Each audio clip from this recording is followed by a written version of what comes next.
High বন্ধুরা, আজকে আমি কী কী দিয়ে দুপুরবেলা খেলাম সেটারই একটা ভিডিও করেছি, তো সেটাই দেখাই।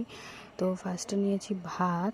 তো ভাতের পরে ছিল হচ্ছে মিষ্টি কুমড়ো ভাজা, কালো জিরে সম্বাদ দিয়ে মিষ্টি কুমড়ো ভাজা, তার সাথে তাজা তাজা লঙ্কা। তো নেক্সট টাইম আমি একটু আলু ভাজা দিয়ে এবার খাবো। তো এবার আলু ভাজা দিয়ে আমি ভাতটিকে একটু মেখে নেব। তো আলু ভাজা দিয়ে ভাতটি খাবো এখন। এই যে একটু লঙ্কা ডলে নিলাম। তো আলু ভাজা দিয়ে ভাত খেতে মোটামুটি সবারই ভালো লাগে জানি। তো নেক্সট টাইম আমি নিব, এটাও মিষ্টি কুমড়ার একটা রেসিপি, শুটকি মাছ দিয়ে করেছি এটা মিষ্টি কুমড়াটা। তো এটাও হচ্ছে খুবই ভালো লাগে আমার, এটা আমার ছোটোবেলা থেকেই ভালো লাগে।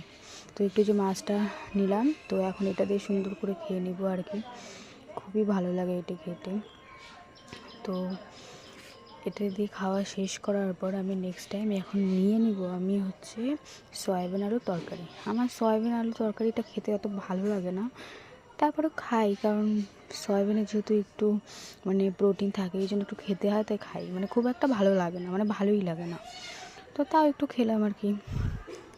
এই তো একটু খেয়ে নিলাম আর কি। তো শেষে আমি আরেকটু মিষ্টি কুমড়া ছিল, মিষ্টি কুমড়া আর ওই মাছটি দিয়ে একটু ভালোভাবে